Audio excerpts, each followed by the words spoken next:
کہ آپ کی نوربخش مکتب کے یہاں ماتم، تعزیہ، زنجیر زنی، سینہ کوبی، اس کا کیا سلسلہ ہے؟ یہ بالکل شیعوں کی طرح آپ لوگ کرتے ہیں یا آپ کے یہاں کوئی الگ کوئی سلسلہ ہے؟ کہ لوگوں نے مجھ سے یہ پوچھا بھائی نوربخشیہ مکتب کے اندر بھی ہم نے سنا تین فرقے بن گئے ہیں یا تین گروہ ہے، امامیہ، صوفیہ، پھر وہ حمدانیہ. تو یہ تھوڑا سا آپ یہ بتائیں کہ یہ فرقے ہیں، مکاتب ہیں، یہ کیا ہے، اور آپ کا خود اپنا اس تینوں میں سے کس سے تعلق ہے نوربخشیہ مکتب میں، اور آپ کے بزرگوں کے ہاں اس پورے واقعے کو کس تناظر میں لیا گیا ہے؟ یعنی کہ ایسا کیا ہوا تھا یزید کے دور تک پہنچتے پہنچتے اسلام کا، کہ جس کے اندر امام کو نہ صرف خود اپنی بلکہ اپنے چھوٹے چھوٹے بچوں اور فیملی تک کو بھی قربان کرنا پڑا. یہ جو کتاب کربلا پہ نوربخشی تاریخ میں پہلی کتاب آپ کی وقت، اور آپ نے اس کا ترجمہ کیا، اس میں آپ نے تحقیق تخریج وغیرہ کا کام کیا، سمپل ترجمہ کیا بس؟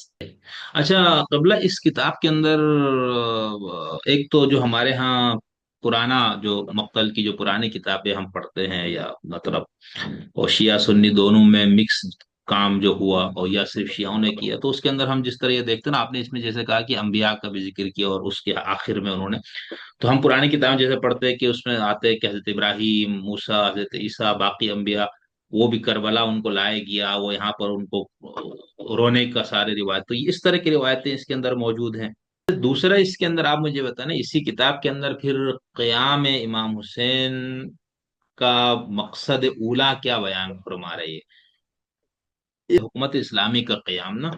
تو اب دیکھیں مثال کے طور پہ ایک حکومت قائم ہے، چاہے اب وہ کفر بواہ کا ارتکاب کرے یا وہ فسق اور ظلم کا ارتکاب کرے حکمران، تو اس حکمران کو ہٹانے کے لیے تحریک چلانا، اور آخری جو اس کا مرحلہ ہے کہ آپ کو اگر مسلح جدوجہد بھی کرنا پڑے تو آپ نے کرنا ہے. اس پہ ہمارے یہاں فقہ میں اختلاف موجود ہے، خود اہل سنت کے ہاں بھی اور اہل تشیع کے ہاں بھی اس مسئلے پر.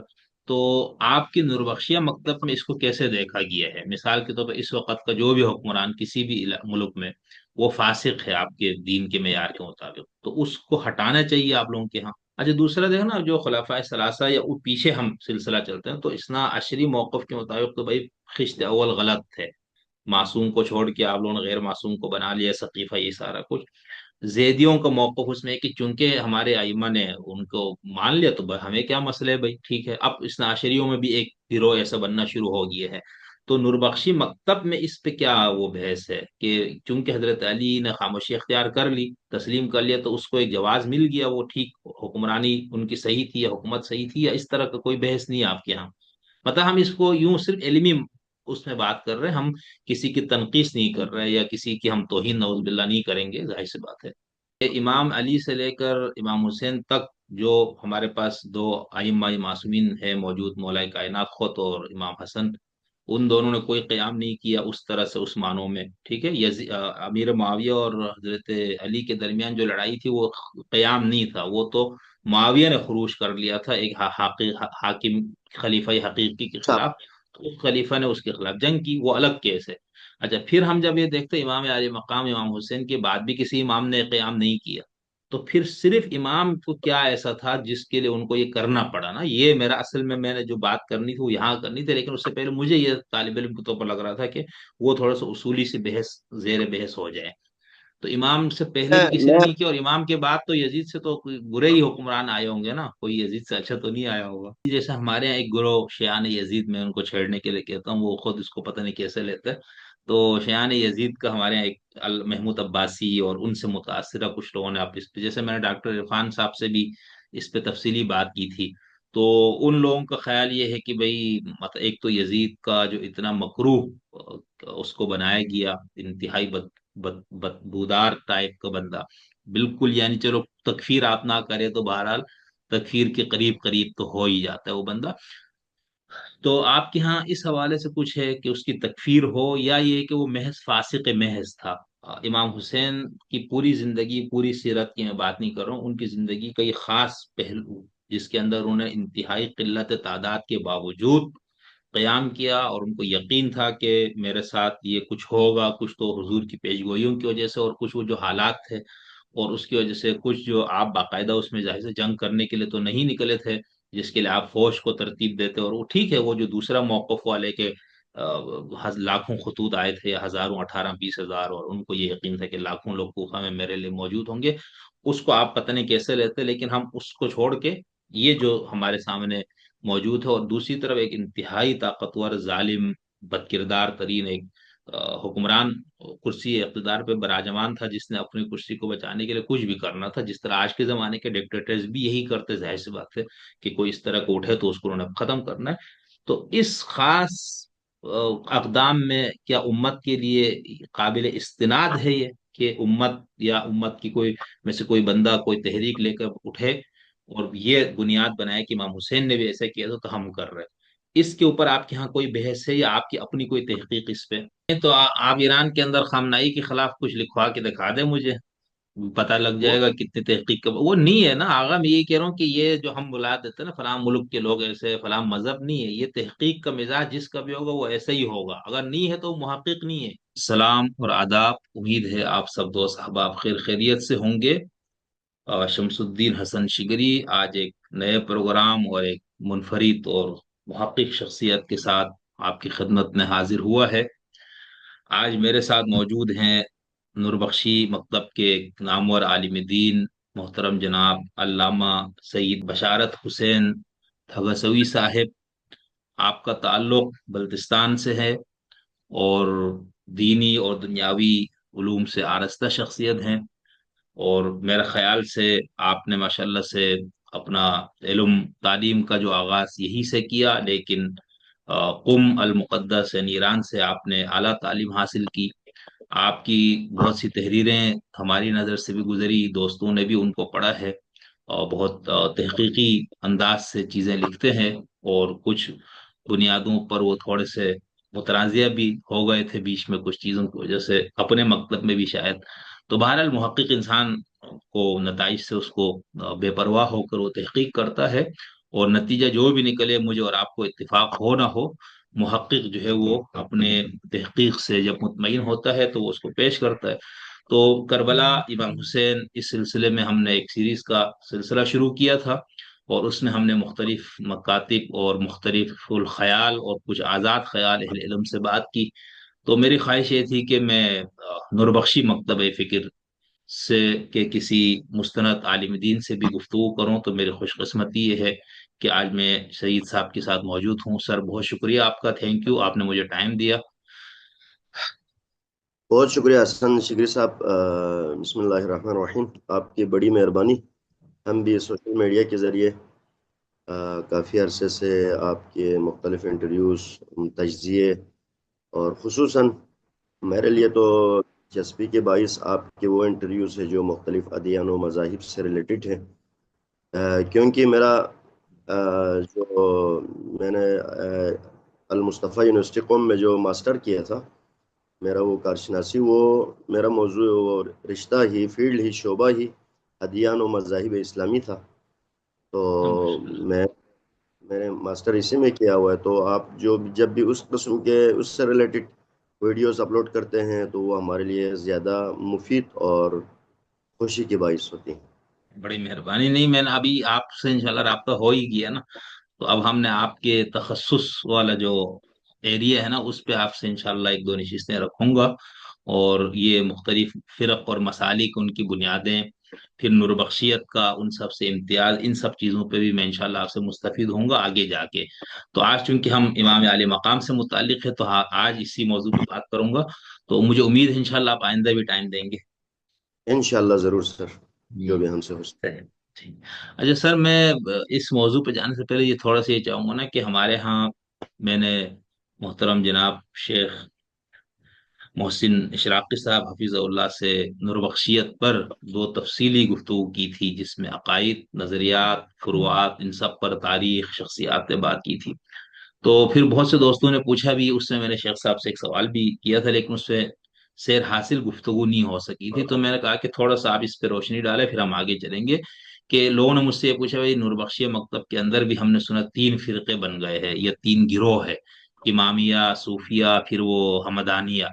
تو یہ تھوڑا سا آپ یہ بتائیں کہ یہ فرقے ہے، مکاتب ہیں، یہ کیا ہے، اور آپ کا خود اپنا کس اس تینوں میں سے کس سے تعلق ہے؟ جی محترم، پہلی بات تو خیر ایک ادیان و مذاہب کے طالب علم کی حیثیت سے آپ خود بھی اس پہ مجھ سے زیادہ جانتے ہیں کہ نور بخشیہ خود کو میرے خیال میں فرقہ نہیں کہہ سکتے ہیں، مسلک یا مذہب صحیح ہے، ٹھیک. کیونکہ آپ بہتر جانتے ہیں فرق جو ملل و نحل کے کتب میں جو فرق کی تعریف ہے اس پہ ہم نہیں اترتے. تو صحیح. مکتب فقہی، مکتب کلامی میں بھی وہی تقریباً مکتب امامت ہی ہے، اور مکتب فقہی اور مکتب عرفانی کے طور پر ہمیں اگر ہمارا تعارف ہو جائے تو وہ زیادہ بہتر ہے. صحیح. یہ ٹھیک. ہمارا مسلک کا ہے. باقی جو ابھی جو تقسیمات کا ہیں یا مثلا اختلافات کا ہیں جو ہمارے اندر موجود ہے، وہ بھی کوئی دو تین فرقے تو خیر، جب وہ تو موضوع ہی منتفی ہے کیونکہ ہم خود مکتب ہے تو فرقے تو نہیں ہو سکتے، اور تو دو تین گروہ کہہ سکتے ہیں یا مثلا دو تین مختلف نظریات کے لوگ کہہ سکتے ہیں. اس طرح تو ٹھیک ہے. اس میں کوئی شک نہیں ہے. جیسے کہ آپ نے خود تذکرہ فرمایا، میں آپ کا انٹرویو قبلہ شیخ صاحب سے بھی بڑی ہمارے استاد محترم ہے علامہ حضرت شیخ محسن اشراقی دامز اللہ سے آپ نے بڑی تفصیلی گفتگو کی ہے 2 نشست کے اندر. اس میں نور بخشیت کے حوالے سے آپ مجھے دوبارہ کوئی وضاحت دینے کی ضرورت تو نہیں ہے. جی. اور جو آپ کا سوال ہے وہ ہمارے ہاں جو اختلافات ہیں، میں ذاتی طور پر سمجھتا ہوں جو ہمارے ہاں اس وقت 2 گروہ ہیں، یعنی جو بڑے لیول پہ جو ابھی ہمارے آبادی ہے اس حساب سے، ایک نور بخشیہ ہے، ایک صوفیہ امامیہ نور بخشیہ. ہمارے ہاں بنیادی عقائد میں زیادہ یعنی کوئی اختلاف نہیں ہے اس حوالے سے. اگر اگر ہے بھی ہے تو کچھ ایک دو ٹاپک کے اندر اس کے طریقہ کار پہ اختلاف ہو سکتے ہیں. صحیح. اور ہمارے ہاں جو آپ نے حمدانی کا بھی تذکرہ کیا، وہ تو خیر اس کا تو ہم سے زیادہ آپ تخصص ہے پریکٹیکل میدان میں، آپ کا تخصص زیادہ صحیح ہے کیونکہ میرا تعلق سے یہ سے ہے. آپ کو پتہ ہے میں تھگس مشبرم سے ہوں، تو ہمارے پورے مشبرم کے اندر یعنی جب ہمارا پورے جو سب ڈویژن ہے اس میں کوئی بھی ہمدانی پیروکار موجود نہیں ہے. ہم نے بھی صحیح. خود 2003 میں اس کے بعد مجھے اس سے آشنائی ہوئی اور اس گروہ سے، اور ان کے ہاں بھی کوئی یعنی ان سے بھی ہمارا کوئی بنیادی عقائد کے اختلاف نہیں ہے. جو میں ذاتی طور ٹھیک. پر سمجھتا ہوں ہمارے ہاں جو 3 گروہ اس وقت بنے ہوئے ہیں، تو یہ ایک منصبی تفرقہ آپ کہہ سکتے ہیں اس کو. آ، آپ دوسرے الفاظ میں آپ اس کو قیادت کا جگہ کہہ سکتے ہیں یا اس طرح کے کوئی نام دے سکتے ہیں، لیکن باقاعدہ کوئی مکتب نہیں ہے. ہم تینوں ٹھیک. سید محمد نوربخش رحمۃ اللہ علیہ کے فقہ کو فالو کرتے ہیں، اور انہی کی کتاب الاعتقادیہ بھی تینوں کا اعتقاد ہے. باقی قرآن مجید تو عالم اسلام کا ایک متفق چیز ہے، اس سے تو کوئی بھی انکار نہیں کر سکتا.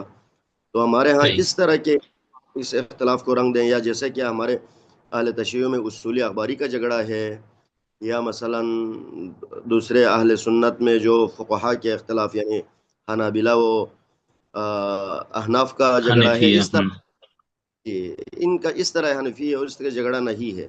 ہمارا ہم تینوں ٹھیک. اسی ٹھیک. فرقوں، لیکن یہ ہے کہ جن اداروں میں ہم پڑھ کے آئے ہیں یا ہم جو ہمارے علماء اس کے نظریات میں اس کے نظریات کی وجہ سے آپ جانتے ہیں، جیسے کہ شاید شیخ صاحب نے بھی اس پہ گفتگو کی ہو، میری نظر سے تو نہیں گزری، کہ ہمارے ہاں کوئی باقاعدہ تعلیمی ادارہ 90 کی دہائی تک کوئی مستقل ادارہ نہیں تھا.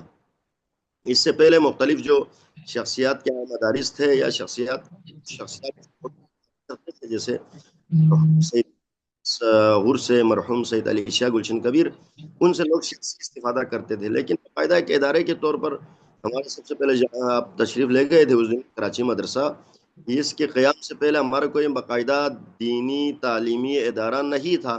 اس کی نہیں تھا. بنیاد پر فرق کے مختلف مذاہب کے اداروں میں، تعلیمی اداروں میں، مدارس میں ہمارے طلاب گئے تو ظاہری بات ہے اس کا نتیجہ تو تھوڑا بہت تو اختلاف صحیح. ہی ہو سکتا.